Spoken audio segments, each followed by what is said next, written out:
ku danna mana subscribe, kana ku danna mana alamar ƙararrawa. Mun gode, mun gode.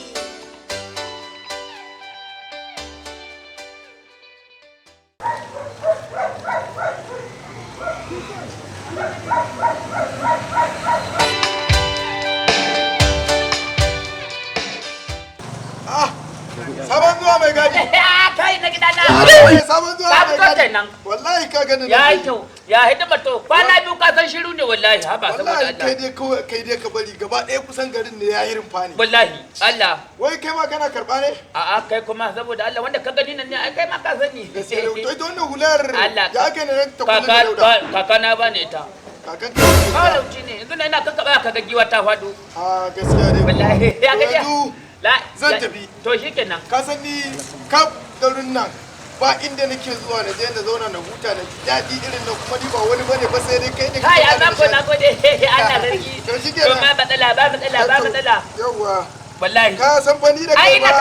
Allah ina tare da kai. Ni da kai ba amana ce. A sosai ma kuma tun muna yan yara yan dugu haka kuma. Ai haka. A to godiya da kai. Ya na gode fa. Na gode. To shikenan. Na gode fa. Sai na ƙara zagayowa. Ba damuwa. Sai kewaya ma. To shikenan. Kai na gode. Sai anjima. Yawa sai anjima. Daya biyu. Ka gaishe me kamar mai wasa da karnuka. Kai mallam kai asuwa kuma. Zuwa ina za ka je? Kai kana da matsala. Ƙarya kake yi. Kana da matsala. Ka zo da wani uban kai haka kamar dan jaki. Ka ce wai shi ka kake. Mu za ka gwada mu gemu mu da mun ka zo bindin mu. Na kai wallahi na yi dambe bari na yi. Ka da ko wani ko da kamar gidan baban Aisha mai sai da maganin gargajiya to ƙarya kake ba gidan shi bane. Wallahi ba gidan shi bane. Na yi dambe bari ne na yi.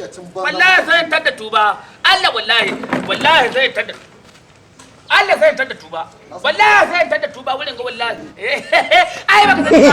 Ai ba wanda kike gani da mutunci a garin nan mutunci kai. Wallahi tallahi. Sai ka fito ba komi. Sai ka fito. Kai da laga wani dan bi taka shamiya. Kai ma dan sai man sigarin naira 50 ne. Ba abin da ka iya. Ai ba haka nake muku. Da ganin su kaga su nan ko ma kansu ba su iya ba komai. Allah kaga na tsare bai idanu ya dauki kudi ya bani.